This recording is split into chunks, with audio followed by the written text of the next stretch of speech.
स्वागत है आप सभी का R1 न्यूज़ में। मैं आपके साथ साबिर मुकाशी। हिंदू जन मंच की ओर से पुलिस प्रशासन का विरोध प्रदर्शन किया गया।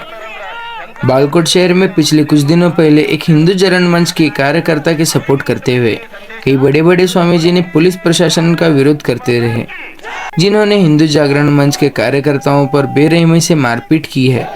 वे खुलेआम माफी मांगना होगा कहा। वही उन पुलिस अधिकारियों को जेल से तब्दील करने की मांग करते हुए तहसीलदार के माध्यम से राज्यपाल को मेमोरेंडम सौंप दी है। ಜನ್ಮ ಏನಾದ್ರೂ ಇದ್ರ ನಾನು ಮುಸ್ಲಿಂ ಜನ್ಮದ ಹುಟ್ಟಿನವಂತ ಮಾತನ್ನು ಹೇಳ್ತಾರಂದ್ರ ಎಂತ ಹಿಂದೂ ಇರ್ಬೇಕ್ರಿ ಆ ಮಂತ್ರಿ ಅನ್ನುವಂತ ಮುಖ್ಯಮಂತ್ರಿ ಅನ್ನುವಂತ ಅವ್ರಿಗೆ ಅರ್ಥ ಆಗ್ಬೇಕು, ಅವರಿಗೆ ಮುಟ್ಟಬೇಕು ಈ ಸಂದೇಶ ಹೇಳಬೇಕು. ಬಲೋ ಭಾರತ್ ಮಾತಾ ಕಿ, ಬಲೋ ಭಾರತ್ ಮಾತಾ ಕಿ, ಒಂದೇ ಒಂದೇ. ಜೈ ಹಿಂದ್. ಪ್ರಾಂತ ಸಹ ಸರ್ಕಾರ भारत माता की, बोलो भारत माता की. ಹಿಂದೂ ಕಾರ್ಯಕರ್ತರ ಮೇಲೆ ನಡೆದಂತ ಹಲ್ಲೆಯನ್ನು ಖಂಡಿಸಿ ಡಾಕ್ಟರ್ ಶ್ರೀ ನೀಲಕಂಠ ಶಿವಾಚಾರ್ಯ ಸ್ವಾಮೀಜಿಗಳು ಅಮರೇಶ್ವರ ಮಠ ಗುಳಸ್ಕೊಟ್ರು.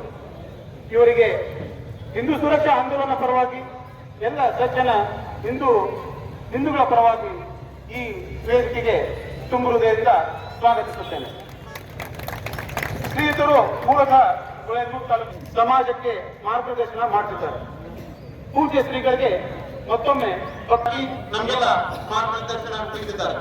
ಇವರು ಸಹ ಹಿಂದೂ ಸುರಕ್ಷಾ ಆಂದೋಲನ ಹಾಗೂ ತಮ್ಮದರ ಪರವಾಗಿ ತುಂಬ ಹೃದಯದ ಸ್ವಾಗತ.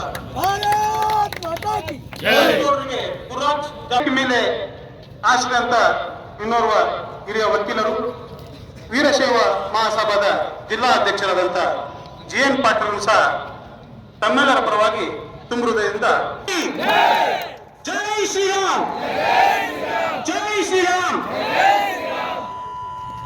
ಅದೇ ರೀತಿ ಭಜಂತ್ರಿ ಸಮಾಜದ ಪ್ರಮುಖ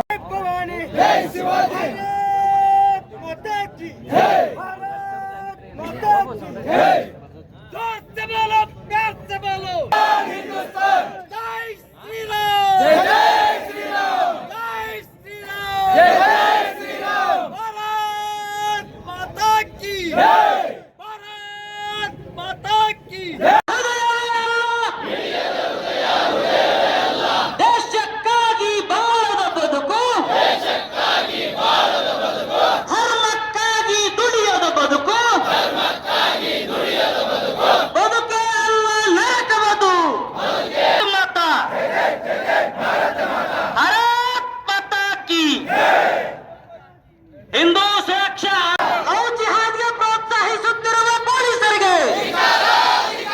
ಮತಾಂಧ ಮುಸ್ಲಿಂ ಗ್ಯಾಂಗ್ಗಳಿಗೆ ಸಪೋರ್ಟ್ ಮಾಡುತ್ತಿರುವ ಪೊಲೀಸರಿಗೆ ಭಾರತ್ ಮಾತಾ ಕಿ. ನಾನೊಂದು ಘೋಷಣೆ ಹೇಳ್ಕೊಡ್ತೀನಿ, ಅದೇ ರೀತಿ